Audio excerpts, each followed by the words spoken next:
Bismillahirrahmanirrahim. Assalamualaikum warahmatullahi wabarakatuh.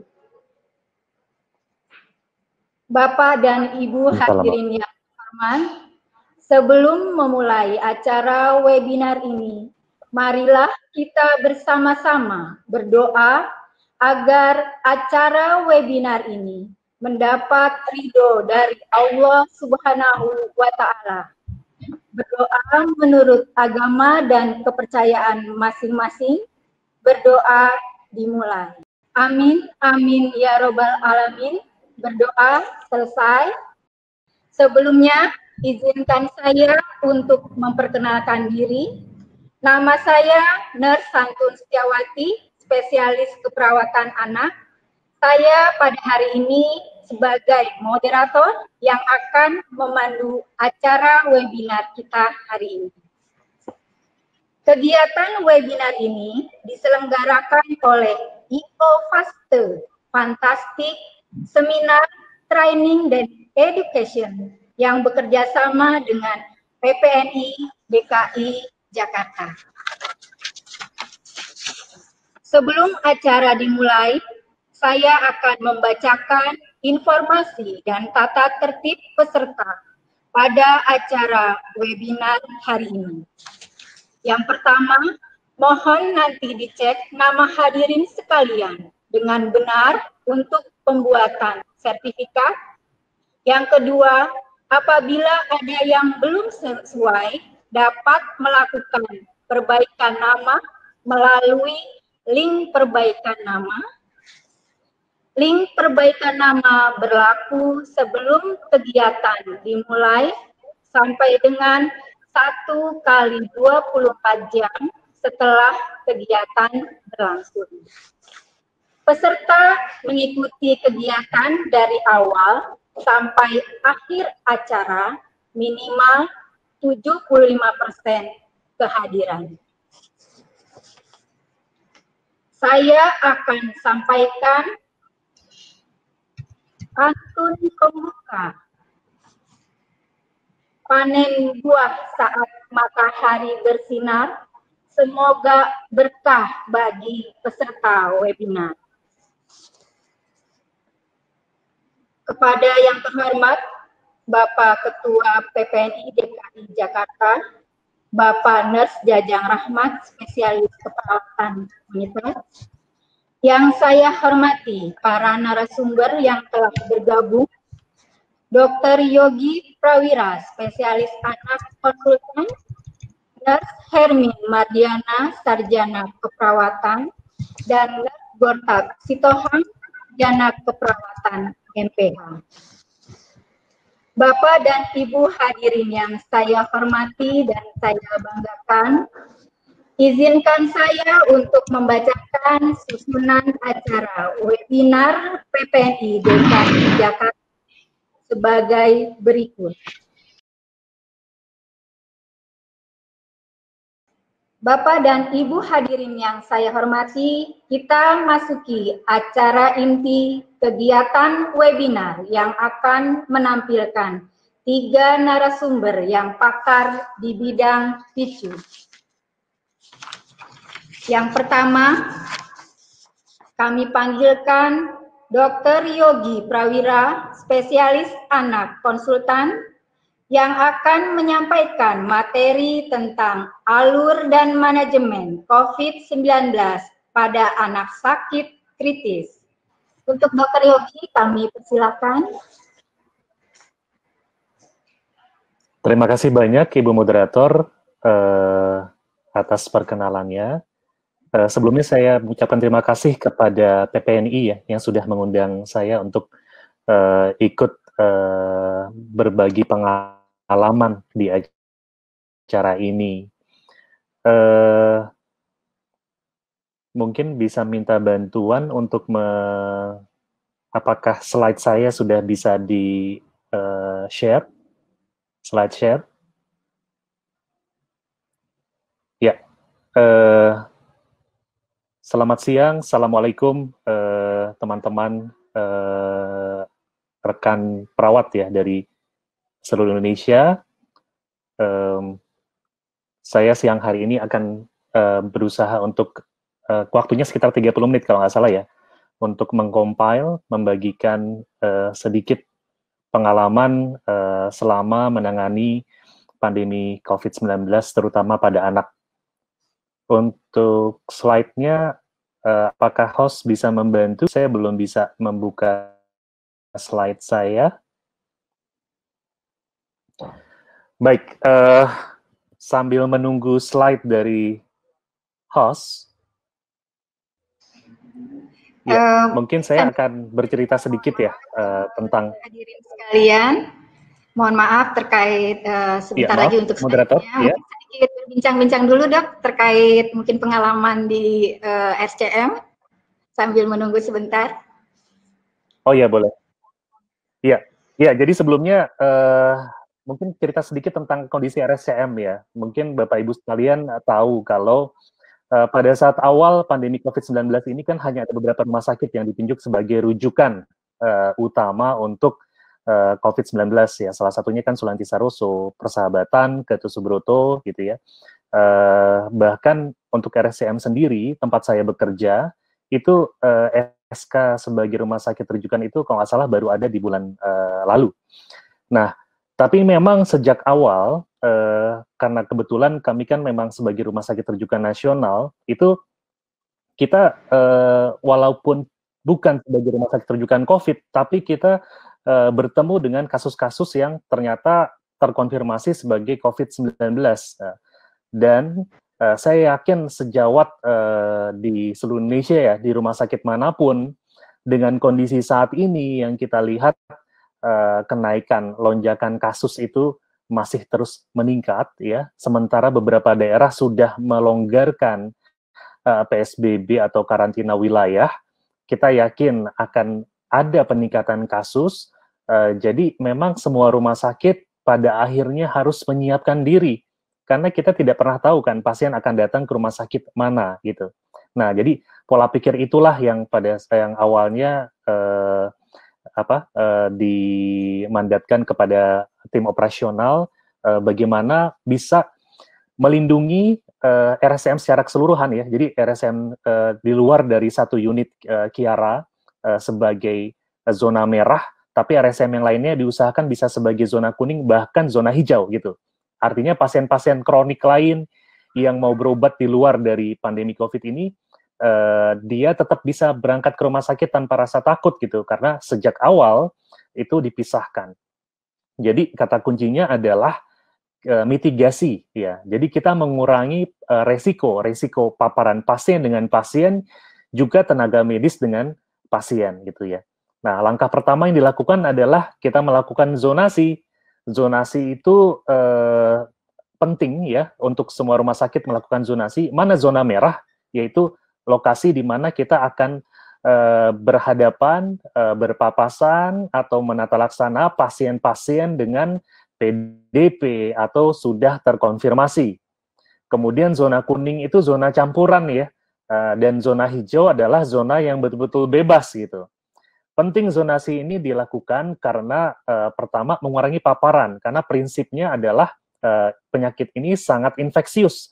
Semakin banyak orang-orang yang ikut menangani, maka akan semakin banyak yang terpapar, berisiko jadi OTG, kemudian juga ikut menularkan. Jangan sampai jadi ada klaster-klaster baru di rumah sakit.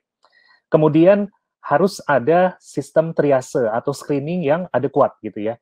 Jadi memang screening dilakukan kami men-setupnya itu di bagian alpangan sakit. Jadi screening itu untuk memisahkan mana pasien-pasien yang ada gejala demam, batuk pilek ya, jadi influenza-like illness, itu kita pisahkan. Sementara pasien-pasien yang memang dia datang untuk kontrol rutin ya, dengan misalnya kalau pasien anak ada pasien hemato-onko, pasien DM, tipe 1 dan sebagainya, tanpa ada gejala demam ataupun gejala infeksi respiratorik, itu tetap bisa masuk ke poli yang seharusnya. Tapi begitu ada keluhan tadi, maka kita pisahkan. Yang kedua, selain dari si anaknya, yang juga perlu untuk dilakukan screening adalah pengantarnya. Itu yang kadang-kadang kita suka terlupa ya. Karena anak ini kan nggak mungkin sendirian nih. Kita bicara anak. Bahkan beberapa juga orang biasanya memang orang yang datang ke rumah sakit jarang yang dia datang itu sendiri gitu ya.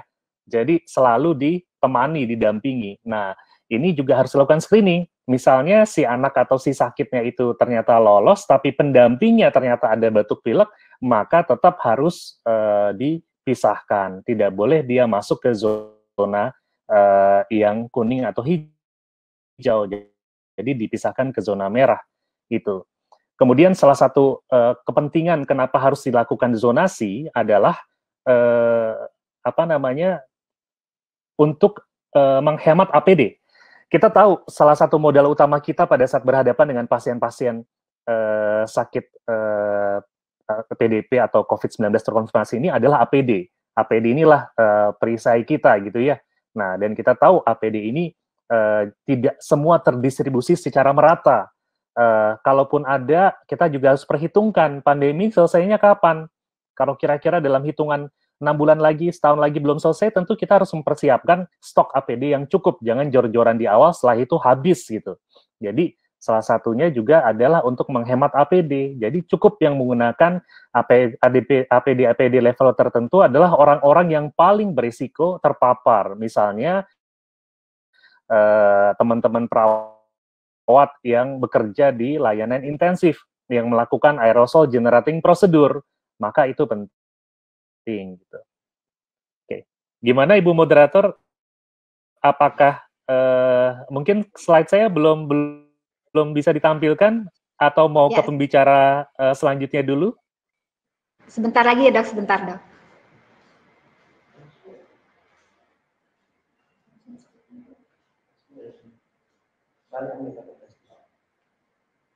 Ya. Mungkin dari kasus-kasus yang apakah saya lanjutkan bercerita atau mau diganti pembicara selanjutnya dulu? Ibu mungkin teman-teman pada saat awal sempat mendapat kan dikatakan kalau kalau COVID-19 ini baik. Apakah jelas suara saya? Jelas, Dok. Kan dikatakan COVID-19 ya, dikatakan COVID-19 ini mortalitasnya di seluruh dunia waktu saat awal kan hanya sekitar 2% pada saat itu ya. Kemudian itu pun lebih banyak pada pasien-pasien lansia atau pasien-pasien dengan komorbid ya. Jadi orang berpikir komorbid itu hanyalah misalnya penyakit jantung koroner, sindrom metabolik, hipertensi, gagal ginjal dan sebagainya. Nah, ternyata semakin ke sini kita tahu per data 8 Juni kemarin sudah lebih dari 1.000 anak Indonesia yang terkonfirmasi ya positif COVID-19. Kemudian angka yang meninggal terakhir sekitar 30-an dan itu terus bertambah. Jadi pertanyaan, kenapa mortalitas anak kita itu cukup tinggi gitu ya? Angkanya saat ini sekitar 3-5%.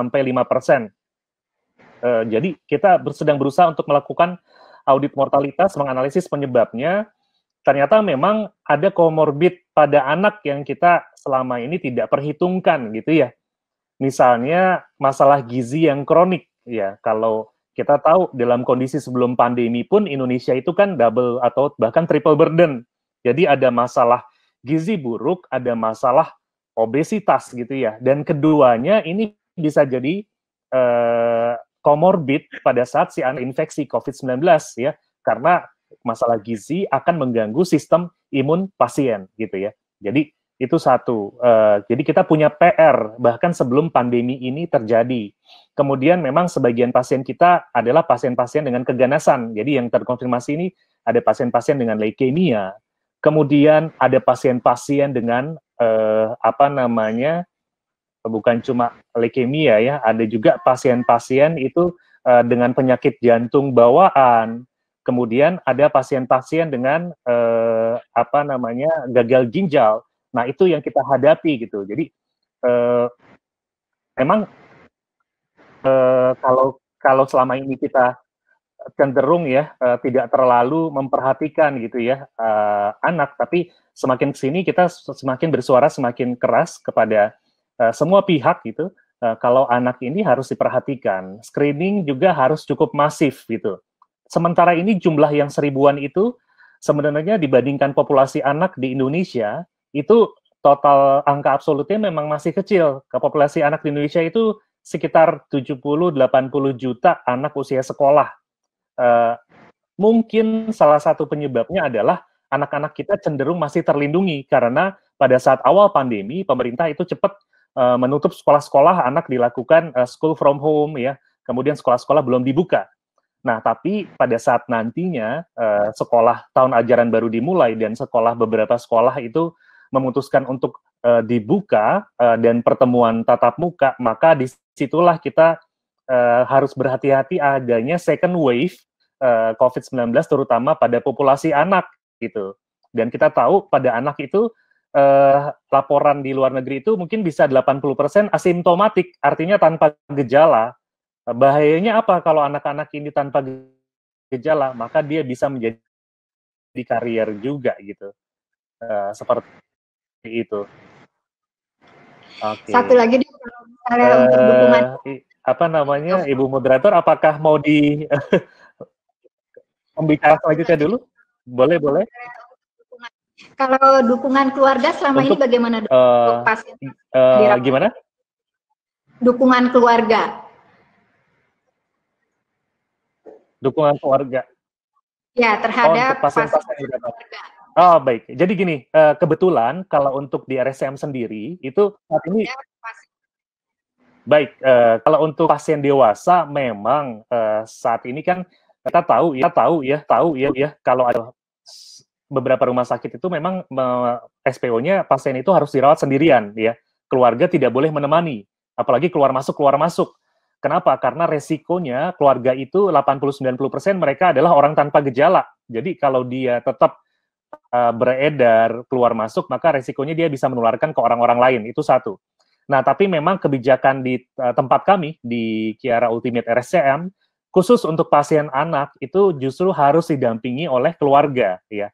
Jadi di ruang rawat biasa, tapi di situ, jadi satu pasien dengan satu pendamping, syaratnya pendampingnya juga diisolasi, jadi tidak boleh berganti-ganti. Selama pasien itu dirawat, pendampingnya juga tetap harus diisolasi. Tapi artinya rumah sakit harus menyiapkan minimal makanan ya untuk pasien dan untuk satu pendamping seperti itu. Ya, Oke, baik. Kelihatannya slide saya akhirnya sudah untuk para hadirin sekalian, dipersilahkan. Baik, terima kasih. Sinyal saya tidak terlalu baik, mungkin video akan saya tutup ya. Saya hanya akan ini suara saja. Jadi siang ini kita bahas beberapa ya tentang alur pasien, tanda dengan gejala klinis, tata laksana pada pasien anak ya, dan prinsip-prinsip kegawat daruratan. Oke, ini kita tahu nih ya dari berita kira-kira bulan Maret waktu itu ya ada 46 tenaga medis di Rumah Sakit Karyadi Semarang positif corona. Kemudian bulan Mei lalu seorang perawat di Surabaya meninggal karena COVID-19. Ini berita baru kemarin ya di Tempo kalau nggak salah. 22 residen FK Unair di Dr. Sutomo terjangkit COVID-19. Bahkan infonya ada beberapa, ada yang memang meninggal ya, satu residen dari Rumah Sakit Dr. Sutomo, dan ada juga yang saat ini kondisinya kritis gitu. Nah, inilah yang kita hadapi saat ini, semua tenaga medis di Indonesia ya, dengan kasus yang terus meningkat ya, kita harus mempersiapkan diri, semua rumah sakit pada satu titik, pasti akan berhadapan dengan kasus-kasus COVID-19 ya. Jadi harus bersiapkan diri dengan pasien suspek ya. Walaupun kita bukan rumah sakit rujukan, kita kan nggak pernah bisa tahu kapan pasien yang terkonfirmasi tadi dengan sudah adanya transmisi lokal itu masuk ke pintu rumah sakit kita gitu. Oke. Ya, ini yang di RSCM ya. Jadi tujuan utama kenapa RSCM melakukan zonasi adalah agar pasien-pasien lain ya itu tidak menjadi collateral damage ya. Jadi misalnya pasien dengan penyakit jantung karena takut ke rumah sakit, takut tertular, akhirnya dia tidak kontrol, datang sudah dengan dekom gagal jantung. Kita tidak mau seperti itu. Nah, kita mau semua daerah di RSCM itu jadi zona hijau, zona kuning ada di IGD sebagai yang paling depan ya. Begitu pasien itu ternyata PDP atau confirm, maka kita langsung pindahkan ke zona merah, yaitu di RSCM Kiara Ultimate. Ini tujuan utama kita. Jadi containment, mitigasi resiko. Nah, ini zonasi tadi yang saya sebutkan ya, kalau merah itu infeksius, kuning itu campuran, hijau itu non-infeksius. Maka ini akan zonasi ini baru bisa kita buat kalau semua orang itu disiplin. Jadi kata kuncinya disiplin dan mengikuti alur ya. Kalau seorang dari zona merah kemudian dia selesai melakukan layanan terhadap pasien, setelah itu dia akan pindah ke zona kuning atau zona hijau, tapi dia tidak melakukan dosing dengan baik, dia tidak mandi dengan aturan yang sesuai, maka dia akan memerahkan zona-zona lain gitu. Jadi kata kuncinya harus disiplin. Iya. Ini yang kami kerjakan, jadi jangan dibayangkan apa yang kami kerjakan itu ideal. Bahkan di awal-awal ini untuk membuat zonasi kita cuma bermodalkan semacam isolasi ya, lakban gitu ya, pasang sendiri, mindah-mindahin, membuat zonasi, pisahkan anak dengan dewasa. Ini penting. Kenapa? Karena sampai saat ini positivity rate ya, persentase pasien dewasa yang positif jauh lebih banyak dibandingkan pasien anak. Jadi penting untuk membuat zonasi terpisah antara anak dengan dewasa. Kalau tidak, kita akan buat klaster baru di rumah sakit di mana pasien anak tertular oleh pasien dewasa. Ya. Nah,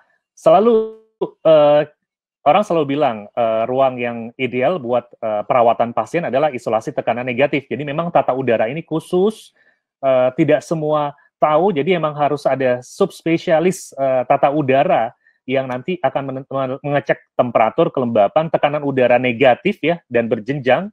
Jadi harus ada sistem airlock. Jadi misalnya di dalam ruang perawatan itu yang paling negatif, di anterumnya itu negatif tapi relatif lebih positif dibandingkan yang di ruang perawatan gitu. Kenapa? Agar arah aliran udara itu akan bergeser ke ruang perawatan di mana ada pasien-pasien yang COVID terkonfirmasi. Oke, saya lanjutkan dulu. Ini di luar negeri, ini yang ada di RSCM ya, yaitu di ICU kita punya 29 unit single isolation. Kenapa kita bikin satu-satu begini? Karena pasien PDP itu kan ada yang nanti jadinya confirm, ada yang ternyata swabnya 2 kali negatif, berarti bukan COVID gitu. Kalau kita tidak membuat sistem terpisah, yaitu satu ruangan satu pasien dengan tata udara terpisah, maka resikonya pasien-pasien yang tadinya negatif, dia bisa terinfeksi oleh pasien lain ya. Pilihan lain adalah cohorting, yaitu dengan misalnya ruangannya tidak mungkin disekat-sekat, maka mungkin kita bisa buat jaraknya yang berjauhan, arah ventilasi, dan sebagainya. Mungkin nanti Bu Gurtap akan menjelaskan dengan lebih detail. Nah, ini epidemiologi di seluruh dunia. Di Amerika hanya sekitar 2%, ya, di Spanyol bahkan 0,8%, di Itali yang kasusnya luar biasa banyak ya, dan angka mortalitasnya juga tinggi sekali, itu juga hanya sekitar 1,2% ya. Sementara di Indonesia per 8 Juni kemarin kasus anak ada 1.141 kasus anak yang terkonfirmasi dengan sekitar 30-an yang meninggal. Nah, harus diingat kalau gejala dan tanda COVID pada anak itu menyerupai infeksi virus pada umumnya. Nah, kondisi pandemi begini, apalagi sudah transmisi lokal, maka kita harus curiga ke arah COVID-19 ya, tapi tetap berusaha untuk mengingat ada diagnosis banding lainnya. Jadi, bukan berarti semua pasien kemudian kita COVID-kan gitu kan, tidak. Oke, nah ini tanda dan gejala pada anak bisa demam, batuk, hidung tersumbat, sakit tenggorok, sesak nafas, diare, mual muntah, lelah, sakit kepala, nyeri otot, nafsu makan menurun. Jadi kalau awalnya orang berpikir ini adalah infeksi respiratori, itu bukan. COVID-19 ada penyakit yang sistemik, jadi bisa kena organ mana saja. Bahkan pada populasi anak beberapa kali kita ketemu swab PCR dari nasofaringnya negatif, tapi dari rektalnya positif gitu, karena ternyata reseptornya juga ada di saluran cerna gitu ya. Jadi kalau kita sangat yakin ya dengan klinis ini kok menyerupai COVID-19, tapi swab nasofaring, orofaringnya negatif, maka mungkin ada tempatnya kita lakukan swab rektal, karena ada beberapa pasien yang kita temukan ternyata positif dari swab rektalnya. Ini tingkat keparahan, ada yang asimptomatik, orang tanpa gejala ya, kemudian ada yang ringan ya, ini masih bisa isolasi mandiri, ada yang sedang ya, mungkin harus dirawat. Nah, yang kritis itu yang berat 5%, yang kritis 0,6% ya. Jadi bayangkan kalau misalnya kita tidak melakukan physical distancing, kita tidak melakukan parameter-parameter protokol kesehatan dengan baik ya, dengan penduduk Jakarta saja yang 10 juta misalnya, maka 5%-nya berat, berapa juta pasien yang butuh perawatan di rumah sakit dan butuh ICU. Inilah yang terjadi di Italia, di Spanyol, di New York ya. Jadi bahkan angka kematiannya sempat lebih banyak dibandingkan angka yang positif di Indonesia. Ya, ini yang kita tidak mau terjadi. Misal penunjang mulai dari leukosit bisa normal atau menurun di awal penyakit, neutrofil bisa normal, limfopenia. Pada beberapa kasus memang dikatakan kalau hitung limfosit kurang dari 1.500, maka kita harus curiga. Tapi ini tidak spesifik dan ternyata hanya 13% pasien anak yang confirm dia COVID-19 mengalami limfopenia. Ya. Jadi memang kalau ada limfopenia kita lebih curiga, tapi tidak ada limfopenia bukan berarti menyingkirkan. Ada lagi rasio neutrofil terhadap limfosit dan ini mudah kita. Jadi dibandingkan dari neutrofil dengan limfosit pada anak di atas 5,8 kita harus curiga. CRP meningkat karena adanya peradangan ya. Jadi sitokin proinflamasi meningkat, CRP meningkat, LED meningkat.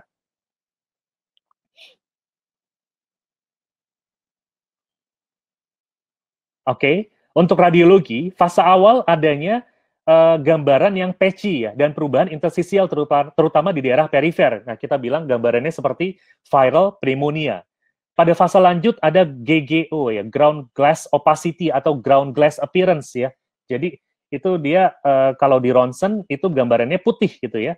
Dan gambaran jadi kalau zaman flu burung lalu itu ada istilahnya white out gitu. Jadi betul putih semua. Nah, pada COVID-19 ini awalnya mungkin multiple di beberapa tempat. Jadi belum merata semua putih ya. Kasus berat bisa ada konsolidasi. Nah, ini contohnya ya. Ini contoh pasien yang confirm. Kita lihat ya gambarannya. Awalnya dia patchy, kemudian kita ronsen hari berikutnya ternyata menyebar dengan sangat cepat. Jadi ada perubahan gambaran radiologis yang abrupt ya, yang sangat cepat. Ini gejala dan tanda membedakan antara selesma alergi dengan COVID-19 ya. Mirip ya, sulit untuk membedakan, bahkan beberapa koinfeksi. Jadi diperiksa PCR SARS-CoV-2 positif, tapi ternyata dia influenza juga positif. Itu ada. Pada COVID-19, sakit kepalanya lebih prominent, ada nyeri otot, dan lelah. Jadi beberapa pasien yang confirm itu merasakan lelah yang luar biasa gitu ya. Dan kadang-kadang ada gejala saluran cerna ini, mual, muntah dengan diare. Oke, panduan klinis banyak sekali, kadang-kadang kita sampai bingung sendiri ya, dan berubah dengan sangat cepat ya. Bahkan WHO aja bisa saja hari ini dia ngomong apa, besok sudah berubah lagi. Kenapa? Memang karena ini virus baru, tidak ada orang yang betul-betul paham tentang virus ini gitu. Sebentar bilang penularannya secara droplet, ternyata bisa juga airborne atau aerosolize ya. Jadi memang tidak ada orang yang betul-betul paham. Kita harus terus belajar, kita harus terus update gitu ya. Triase penting menentukan apakah pasien ini kalau dia ada gejala tadi kita pisahkan ya di rumah sakit di zona merah. Kalau tidak ada gejala, mungkin kita bisa kontak walaupun dia terkonfirm misalnya, kita kontak ke dinas kesehatan untuk membantu pemantauan isolasi mandirinya. Nah, ini pertanyaan penapisan ya yang sangat sederhana, demam ada atau tidak ya. Diukur suhunya kita pakai patokan 37,8. 2 minggu terakhir apakah ada gejala respiratorik bermakna? Walaupun saat ini tidak ada, tapi kalau 2 minggu terakhir ada batuk, sesak, nyeri tenggorok, maka dia ya masuk ya. Kontak erat dengan pasien COVID ya, misalnya ternyata ada pasien kita ayahnya positif ya, maka ini kontak erat. Kalau dulu kita tanyakan riwayat bepergian ke luar negeri atau daerah dengan zona merah, kalau untuk saat ini rasanya tidak relevan ya, mengingat semua provinsi di Indonesia itu sudah ada kasus confirm.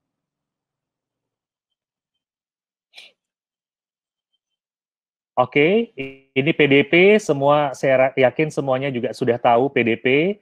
Kemudian ada lagi ODP, ya. kemudian ada lagi OTG. Nah, ini ternyata saat ini kita sedang berusaha membuat definisi kasus yang lebih slim ya, tapi belum sepakat nih antara Kemenkes, WHO dengan organisasi profesi. Mudah-mudahan bisa segera rilis ya. Jadi suspect, probable dengan confirm itu untuk lebih memudahkan dengan lebih tajam ya, karena ternyata diagnosis ini membuat kebingungan gitu. Ya, tapi sementara masih kita gunakan. Kontak erat, kita bilang kontak erat kalau dia berada dalam satu ruangan atau berkunjung radius 1 meter dengan pasien PDP atau confirm dalam 2 hari sebelum kasus timbul gejala, ya, hingga 14 hari setelah kasus timbul gejala. Ya. Jadi kalau ini terjadi tanpa penggunaan APD yang adekuat, maka ini kontak erat. Oke, petugas kesehatan yang memeriksa, merawat, mengantar, membersihkan di tempat perawatan tanpa menggunakan APD sesuai standar, maka ini kontak erat ya. Jadi hati-hati, pada saat awal kita sering dengar there is no emergency in pandemic. Pada saat itu mungkin betul ya, there is no emergency in pandemic, karena kalau kita main langsung pasien datang gawat nafas, gagal nafas, langsung intubasi, ya kita tidak bisa melakukan itu dengan kondisi sekarang ya. Jadi begitu ada pasien yang butuh pertolongan kita, maka kita harus menggunakan APD yang sesuai. Kalau mau intubasi tentu level 3 misalnya, di ruang tekanan negatif misalnya, atau ventilasinya yang baik, seperti itu. Jadi kita harus sangat berhati-hati, karena ternyata penularan tertinggi salah satunya adalah di sistem layanan kesehatan, yaitu di rumah sakit. Kalau anak gejalanya tidak ada, maka bisa isolasi di rumah ya. Kalau berat, maka dirujuk ke rumah sakit yang ada ICU-nya. Ini ODP, kita fokus mungkin pada pasien-pasien dengan kondisi berat. Oke, jadi kalau berat, maka kita harus tahu di masing-masing wilayah, harus tahu mana rumah sakit yang punya layanan ICU anak, ya, atau minimal HCU anak, gitu. Kan kemudian, tidak semua ICU anak itu siap untuk merawat pasien dengan COVID atau PDP ya. Beberapa rumah sakit swasta terutama itu bahkan memutuskan misalnya oke, kita hanya akan merawat ICU yang non PDP misalnya, karena dia tidak bisa memisahkan, tidak punya zonasi dan sebagainya. Kalau seperti itu berarti kita jangan merefer ke pasien. Punya 5 menit lagi. Ya. Mohon maaf. Oke. Iya. Saya mungkin bisa minta tambahan waktu lebih sedikit ya, karena tadi sebagian besar dipakai buat ngobrol-ngobrol tadi. Ya. Oke, ini tanda bahaya yang penting ya. Peningkatan frekuensi nafas harus tahu nilai normal pada anak. Kalau cuma bilang nafas 40 kali per menit, itu nggak ada artinya. Tapi anak 12 tahun 40 kali itu cepat banget. Anak 1 tahun 40 kali mungkin masih normal ya. Anak gelisah atau tidak merespon, perubahan gambaran ronsen dengan waktu yang sangat singkat, dan kita lihat anak-anak dengan usia yang lebih muda di tempat di Indonesia, anak kurang dari 1 tahun yang terkonfirmasi COVID itu mortalitas paling tinggi, atau dengan penyakit penyerta. Ini saya lewatkan saja, edukasi mungkin nanti bisa tinggal dibaca ya. Nah, ini kriteria kasus, kita masuk ke yang berat saja, yang merah-merah ini ya. Jadi kalau dia ada gejala pneumonia kita rawat, kalau dia ringan bisa vitamin C, zinc, antibiotik oral, kalau sedang kita bisa masuk antibiotik intravena. Kalau dia berat, maka kita bisa berikan vitamin C intravena, ada dosisnya untuk anak. Kortikosteroid sesuai indikasi ya, tidak semua pasien on ventilator kita kasih steroid, tidak. Kemudian kadang-kadang kita perlu masuk ventilator atau pasien dengan multi organ, kita harus lakukan tata laksana sesuai dengan kebutuhan pasien. Misalnya pasiennya mengalami gagal ginjal, maka kita harus lakukan hemodialisa. Ini contoh di IGD ya, kita ketemu anak dengan gagal nafas nih. Apa yang kita lakukan? Maka yang membedakan saat ini adalah pasien-pasien dengan kondisi kegawatan respiratory, maka kita masukkan ke dalam kategori PDP. Artinya tata laksana harus menggunakan APD yang sesuai. Jadi ini precaution terhadap infeksi. Karena kita tidak tahu anak yang kita hadapi ini apakah dia confirm, apakah dia ada kontak erat, apakah dia hanya pneumonia bakterial biasa. Dan kalau kita akan melakukan tindakan yang AGP, aerosol generating procedure, gunakan APD yang sesuai. Itu kata kuncinya di situ. Jadi ada bahaya yang kita hadapi, bagaimana mendiagnosis dengan cepat. Alhamdulillah PCR sekarang sudah lebih cepat, menata laksana dan transport kalau kita merujuk. Tindakan menghasilkan aerosol, intubasi, ekstubasi jelas. Suction, open suction jelas. Jadi kalau pasien on ventilator pasang closed suction. Ventilasi kita lakukan VTP itu juga AGP. Kita gunakan high flow nasal cannula atau NIV itu juga AGP. Bahkan batuk atau bersin itu juga aerosolize ya. Inhalasi, maka saat ini kita hindari tindakan inhalasi kalau bukan indikasi karena itu juga AGP ya.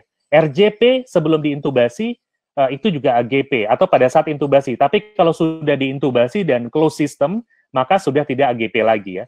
Dan kalau pasien kita on ventilator, pada saat kita disconnect ya, melepas misalnya mau melakukan tindakan misalnya mentransfer pasien, kita disconnect antara ventilator, kita hubungkan ke ventilator transport, pada saat disconnect itu juga AGP. Lanjut, nah ini seperti ini ya, aerosolize, kalau kita tidak gunakan APD sesuai, maka akan jadi masalah. Ya, triase penting untuk memisahkan mana pasien-pasien yang, nah untuk APD nanti Bu Gortab mungkin akan menjelaskan lebih. Yang penting adalah paparan resiko paparan tadi. Semakin kita beresiko, semakin kita menggunakan melakukan tindakan yang aerosolize, maka APD-nya level tertinggi. Oke, ini tentang APD, ya. Jadi yang penting adalah paparan resiko, ya. Jadi bukan berarti semua orang yang ada di zona yang sama dia pakai APD yang sama, tidak, tergantung. Ya, ini kita identifikasi tadi, ya, kalau pasien dengan perburukan, kalau dia masih memungkinkan dipasang masker, pasang masker pada pasiennya tadi. Nah, ini segitiga penilaian pediatrik untuk menilai penampilannya normal, sirkulasi normal, ada masalah di respiratory, maka dia gawat nafas. Penampilan ada masalah, sirkulasi ada masalah, maka dia mungkin ada gagal, udah gagal jantung paru. Kalau pernafasan masih normal, penampilan bermasalah, sirkulasi bermasalah, mungkin dia gangguan sirkulasi. Ini untuk penapisan atau triase. Prinsip umumnya sebelum masuk area layanan, gunakan APD yang sesuai, batasi personel, jadi jangan banyak-banyak gitu ya. Hanya orang-orang yang memang kompeten dan paling bisa melakukan tindakan dengan cepat, itu yang ada di daerah yang beresiko terpapar tadi. Oke.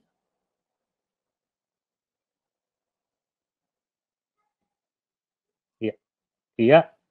Nah, saya lewatkan saja. Ada. Nah, preoksigenasi ini penting buat teman-teman. Upayakan melakukan menutup masker. Kalau biasanya kita gunakan CE clamp dengan satu tangan, maka CE clamp-nya itu harus dengan dua tangan. Kenapa? Karena kalau dengan satu tangan ada resiko dia tidak sealed, maka akan aerosolize keluar si partikel dari sini dan ini akan menjadi aerosol generating procedure. Jadi gunakan dua tangan pada saat melakukan back valve mask ya. Jadi butuh dua orang, satu orang khusus sealed masker, yang satu melakukan VTP. Ini penting. Kemudian kalau memungkinkan ya, dan sebaiknya kita kerjakan, maka kita pasang HME antara closed suction ya dengan kalau punya end-tidal CO2. Jadi di sini closed suction, ini ETT, ini filter HME, end-tidal CO2, baru back valve mask gitu. Jadi kalau nggak ada end-tidal CO2, berarti suction, HME, baru back valve mask. Ya. Oke. Ini resusitasi, prinsipnya tadi APD yang sesuai. Sebaiknya ada APD emergency ditaruh di troli emergency ya. Kalau pada saat kita mau melakukan tindakan, ternyata tidak menggunakan APD yang sesuai, kita buka troli emergency, pasang APD di situ dulu. Intubasi sesegera mungkin kalau dibutuhkan dengan yang menggunakan cuff. Jadi sebaiknya pakai ETT dengan cuff. Silakan mau menggunakan basic panduan advanced life support atau basic life support dari mana saja. Yang penting antara dokter dengan perawat, tim sama, dan yang membedakan adalah APD. Jadi secara prinsip sama, tapi yang membedakan adalah don PPE. Jadi ada donning di situ sebelum kita melakukan semua tindakan. Oke, ini nanti slide, mungkin nanti PDF-nya bisa dibagikan ya. Prinsipnya donning, jadi donning. Tapi untuk algoritma itu sama. Ya. Oke, saya lanjutkan. Ini airway management. Siapkan kit ini ya. Jadi ada stilet, ada bugi untuk memudahkan. Kalau punya video larynxoscope, pakai video larynxoscope. Ya. Kalau tidak punya video larynxoscope, bagaimana? Oh, ini konfigurasi. Jadi ada asisten airway, operator. Kalau dulu PPDS yang kita suruh, kalau sekarang sebaiknya minimal misalnya untuk intubasi velo atau bahkan DPJP-nya saja yang paling kompeten gitu ya. Jadi jangan dicoba-coba untuk melakukan tindakan intubasi. Orang yang di dalam cukup 3 orang maksimal, sisanya ada di luar dari ruangan. Oke. Ya, ini contoh kalau sudah tersambung ke ventilator, ingat ada filter HME dan di exhalation valve-nya ditambahkan filter lagi. Jangan lupa. Kita memberikan simple mask, kita memberikan nasal kanul, itu juga aerosolize, tapi memang tidak terlalu jauh ya. Ini contohnya pakai simple mask, ternyata sekitar 40 cm gitu. Jadi hati-hati. Walaupun cuma menggunakan low flow, tapi juga aerosolize ya. Jadi kalau pakai terapi oksigen, baiknya di tekanan negatif. Ini contohnya di tempat kami juga digunakan ya, namanya aerosol box ya, dibuat dari akrilik ya. Jadi ini untuk melindungi pada saat melakukan tindakan, bisa kita bisa terlindungi dari droplet ataupun aerosol. Ini kadang kita buat modifikasi ini di IGD RSCM. Oke. Jadi HEPA filter, jangan lupa tadi dipasang, dan itu ada, di Indonesia ada. Tadi kita tinggal menambahkan, biasanya langsung kan ETT, langsung ke ambu bag, ini di tengah-tengahnya kasih HEPA filter, atau HME tadi. Transport, gunakan APD yang sesuai. Gunakan APD yang sesuai. Apapun bisa terjadi perjalanan, dan anggota keluarga sebaiknya tidak berada di dalam ambulans, itu bedanya. Kalau dulu mendampingi, ini sebaiknya tidak berada di dalam ambulans yang sama. Oke, saya lanjut. Ini untuk transportasi, kalau pasien bayi gunakan inkubator, atau ada beberapa yang menggunakan berangkar ditambah dengan kapsul ya, jadi bentuknya dari plastik untuk menutupi pasien. Ya. Oke, take home message-nya, tadi ini kondisi emergensi pada saat kita menata laksana pasien. Kalau dulu banyak delay treatment, nah saat ini kalau memang kerja di zona merah, maka gunakan APD yang sesuai. Kalau mintakan ke farmasi untuk menyiapkan troli emergensi itu juga dengan APD. Misalnya memang kita bekerja tidak dengan APD level 3, karena sewaktu-waktu ternyata pasien perburukan di bangsal, harus lakukan intubasi, maka langsung misalnya kita ganti dengan APD level 3 sebelum melakukan tindakan yang bersifat aerosol generating procedure. Baik, terima kasih. Mohon maaf jadi terburu-buru ya. Saya kembalikan ke moderator. Assalamualaikum warahmatullahi wabarakatuh.